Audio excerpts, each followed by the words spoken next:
Hello, everyone. So, yesterday, when I posted an article with the estimates of Russian losses in the war in Ukraine, and immediately said, I am going to verify this. And I recognize that it is a big margin of error, and I am not confident in the source. I'm going to check this out. A lot of you basically ignored everything I said and chose to lose your collective shit. One person said that, oh my God, if it's indeed 750,000, how is it that Ukraine front hasn't collapsed yet? First of all, I'd like to point out to you that it's not 750,000 Russian soldiers lost potentially at once. Okay? It is over 2.5 years. Dingbat. Second, if you don't believe me, there are already scholarly papers written on the subject. So if you go to Google Scholar, not Google, but scholar.google.com, that is their repository for all things data, science, etc. And all of these are verifiable. You can follow them to the source, find out how many times they have been reviewed, how many times they have been cited, etc., etc. So there are articles there like that talking about demographic losses on both sides, talking about the things that I mentioned, about the difficulties of gathering data at the times of war, even if the party involved is cooperating, which is Ukraine, and especially when the party involved is not cooperating, which is Russia. So there are literally dozens of articles written by people for whom this is bread and butter. So, while I do recognize, as I said yesterday, which you didn't listen, that the range between something like 460,000 and possible 750,000 is a big margin of error, it is not impossible. So, pop over, look it up, pay a bloody attention.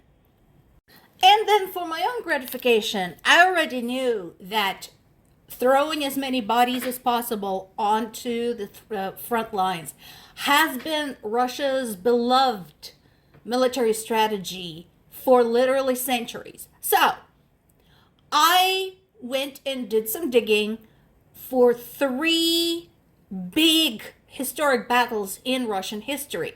One is the Battle of Borodino in 1812, where they were fighting Napoleon's army as it approached Moscow. And the other 2 are Battle of Moscow in 1941 and then Battle of Stalingrad in 1943. I was curious to see how many people were lost there in just one battle compared to Russia's overall population at the time. And here's what I found out.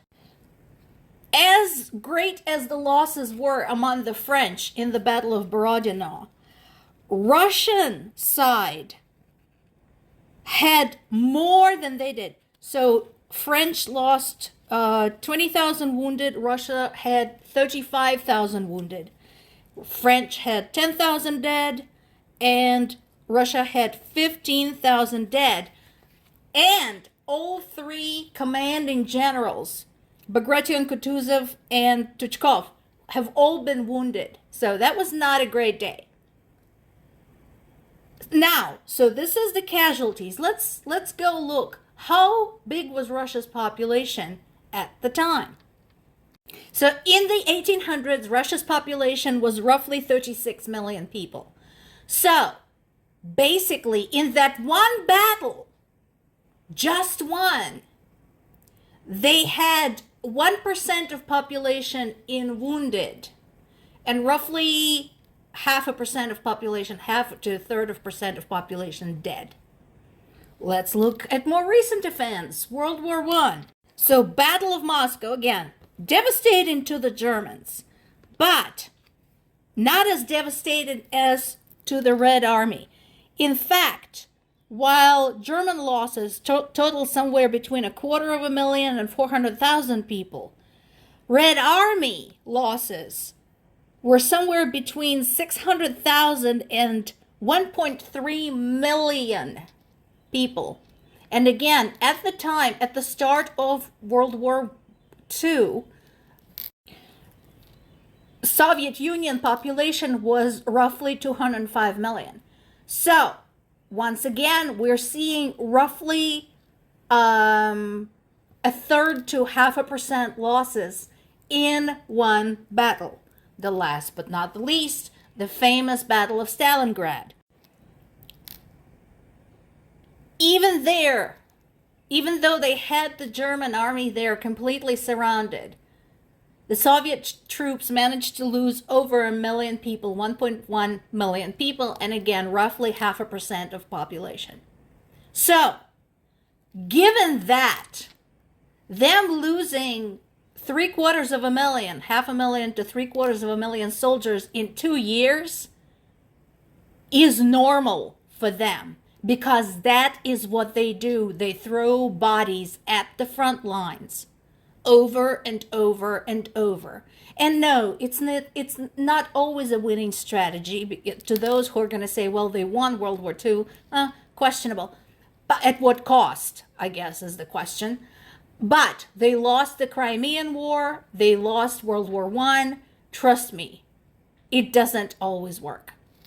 But you know what? At this point, I'm going to say something extremely unladylike. I don't give a flying fuck how many Russian soldiers die.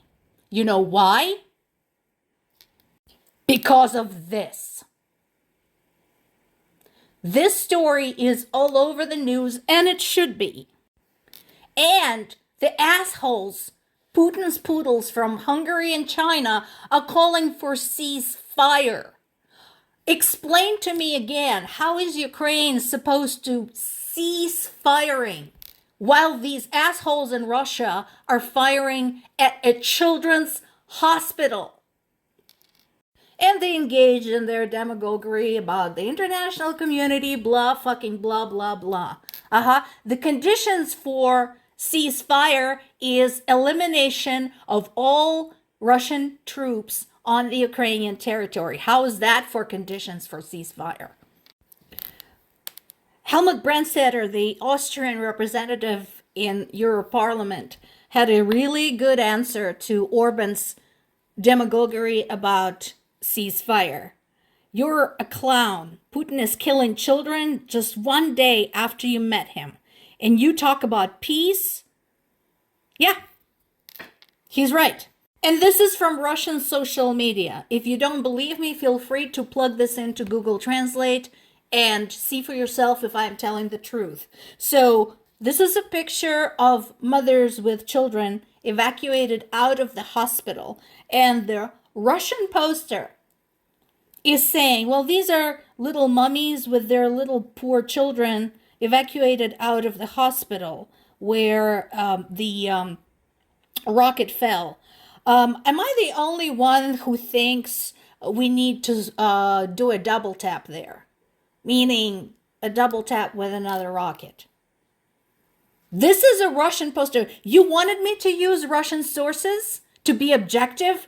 Here you fucking are. This is Russian public. This is their attitude. In addition to the evacuation of the hospitals, of course, there were other casualties during this particular series of attacks. Associated Press is usually pretty good about this at this time, where we have 31 people killed and 154 injured. But again, we are dealing with rubble, we're dealing with collapsed building, we're dealing with fires, so it's probably going to go up. And while people of Ukraine are dealing with this horror unleashed against their children, the UN issued yet another useless statement, never naming the culprit who unleashed this attack, just saying, ooh, this attack is terrible, but never mentioning Russia as the responsible party. Shame on you, worthless jerks.